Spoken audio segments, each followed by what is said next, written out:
Hai Ras, kembali lagi dengan gue Andiara.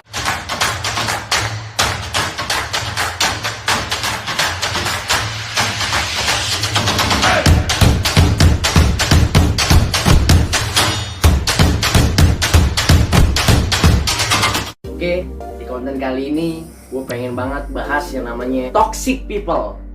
Dan lo munafik apa kagak? Jadi apa aja sih yang nanti bakal gue perbincangkan. Intinya kita harus bangga terhadap diri kita, janganlah menjadi diri orang lain. Yang penting dalam kita menjalani kehidupan, ya lo fokus aja hal-hal yang baik. Walaupun yang namanya manusia pasti ada yang negatif dan gak sempurna, namanya juga manusia. Akan tetapi harus kita rubah terhadap hal-hal yang negatif itu jadi positif. Pokoknya lo harus bangga terhadap diri lo, karena yang gue bahas inilah yang benar-benar akan menurut lo tuh pasti butuh. Konten apakah itu? Toxic people. Jadi lo bilang diri gue ini toxic, lo bilang diri gue ini ceplas-ceplos, lo bilang diri gue ini nyablak gak karuan, itu hak lo bos. Sukses ketika lo menjadi content creator, pasti ada orang yang suka, kalau nggak suka. Betul, yang namanya hidup pasti ada kritikan dan pasti ada saran. Nah akan tetapi lo menjalani bidang apapun yang lo jalani, yang lo sukain, kalau lo dikritik yang sifatnya membangun, saran gue lo terima. Termasuk diri gue juga ngaca diri ketika gue dalam memukir yang namanya sebuah konten. Paham nggak? Ketika dalam membuat konten, yang penting bagi gue adalah konten yang tidak menyinggung ras, agama, orang tua. Ingat, orang yang toksik, lo punya kenalan teman yang dia barbar dalam secara bahasa kotor, lu jangan melihat nilai satu sudut pandang saja gitu.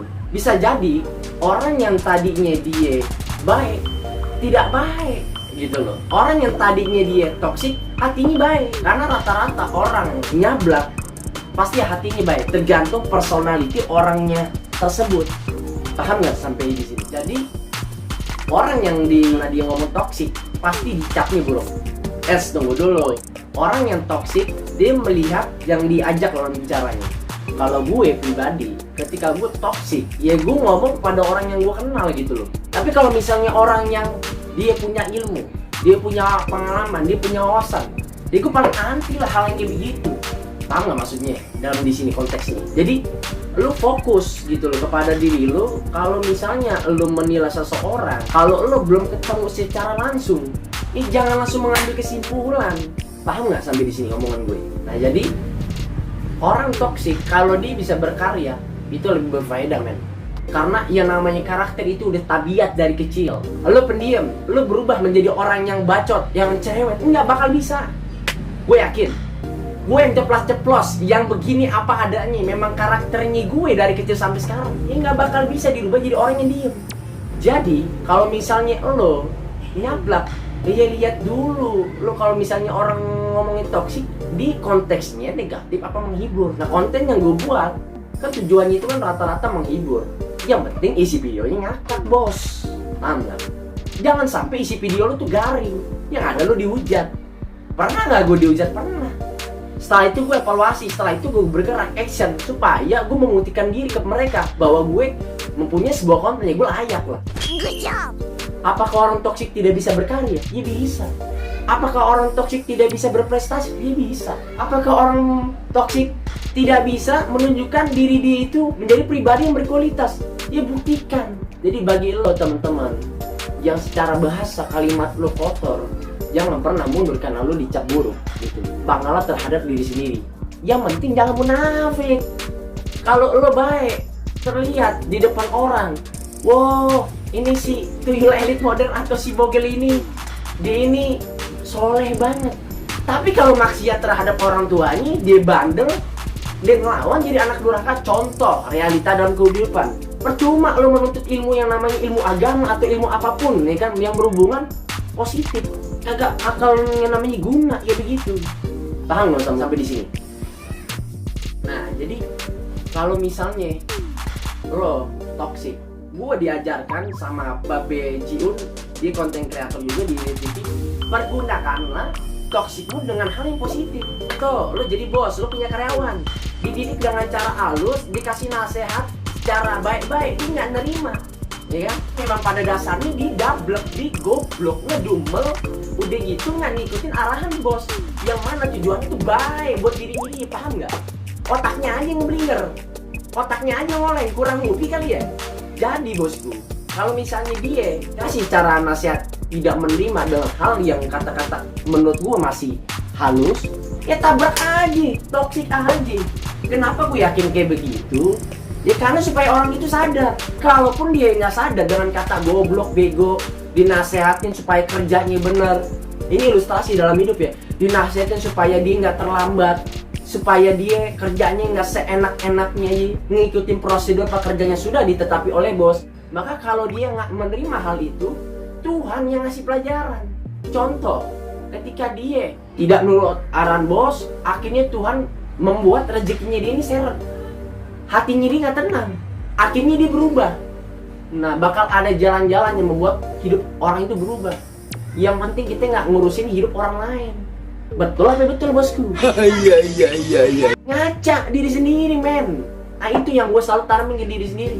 Yang penting gue tidak menyerempet urusan orang lain. Yang penting gue tidak membuat konten yang merasakan. Sebelum gue bikin konten, gue berani sebenarnya bikin konten sensasi. Tapi ingat, ada orang tua di rumah yang kasihan kalau kita bikin konten yang sensasi, takutnya keluarga kita yang berbahaya ketika kita terkenal, dicap jelek, iya hatinya dak-dikduk. Nah, itulah yang selalu gue pikir-pikir. Kalau dalam membuat konten, bisa gue kayak prank sembako, bisa gue kayak bikin ngatain orang dengan kata-kata kotor, tapi gue nggak berani, ya kan? Gue cuma bangga terhadap gue ngomong toksik sebetulnya. Tidak semua orang toksik, ya kan?